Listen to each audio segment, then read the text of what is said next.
Now, the cedi has already depreciated by 2% against the dollar since Monday. Its sharp recovery slowed over the past 3 days. And so what has triggered the decline in the cedi's value? George Rafe has the rest of the story.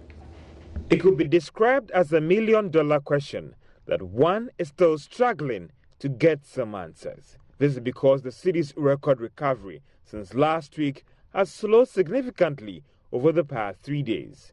For some, this can be described as interesting, looking at the margin of depreciation for this week. But what is the news on the market? We understand the sudden pickup in demand for dollars is coming from some investors outside the country who bought some of the local bonds and are reacting after they were badly hit by the cedi's sharp recovery. It has been argued that the current rate on the market is good for these offshore investors to quickly get some dollars. But why are they rushing to get these dollars? Or they want to get out of the cedi-denominated bond? Well, questions that we are seeking answers to. In a related development, lead economist at Johannesburg-based Rand Merchant Bank, Celeste Falconer, is forecasting an end-of-year rate of 5 cedis 20 pesos to the dollar. Now we have a policy it would allow for.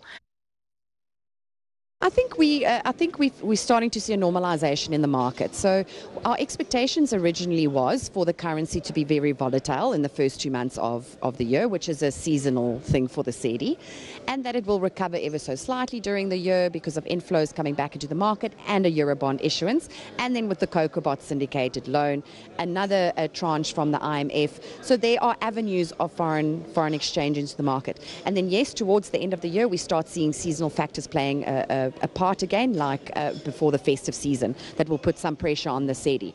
So we have a view of 520 at the end of the year. This was our view in January before the volatility started, and we were thinking, should we change our view? We thought we'll play it out because we really felt that the currency will come back, and then that there are avenues that the central bank can use to tap into the market and help the cedi. So even though 520, it is just a number in the ether, you don't know if it's going to get there, but we project some stability, strengthening, and then some weakening towards the end of the year.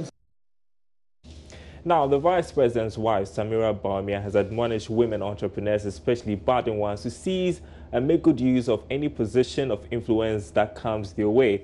According to her, this would push gender parity in the entrepreneurial space. She said this in her keynote speech at the launch of the World Bank Group's report titled Profiting from Parity, Unlocking the Potential of Women's Businesses in Africa. Now we have a policy it would allow for, the girl who would otherwise be sacrificed to go to school.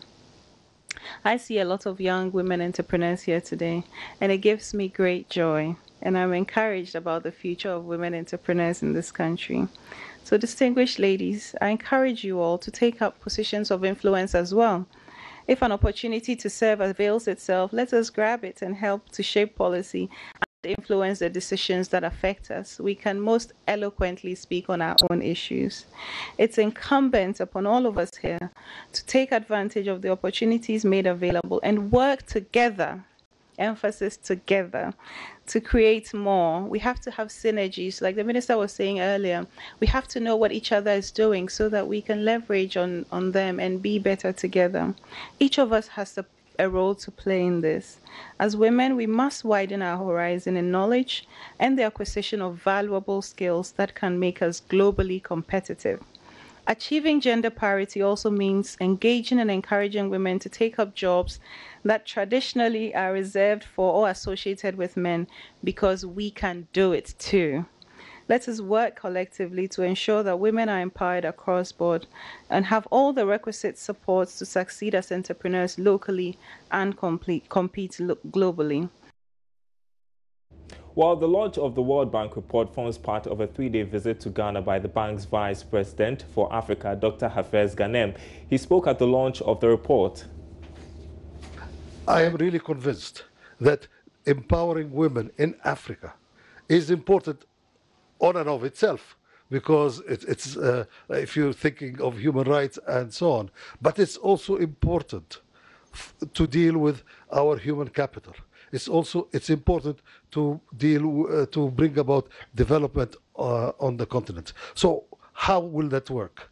It is very important for us to keep our girls at school.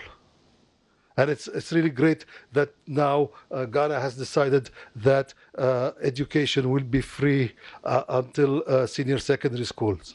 Girls and boys, of course, need to stay at school until at least 12 years. It is important. That is very important. It's also important that the girls after school have opportunities to work. All right, that's it for business. You're watching News Desk.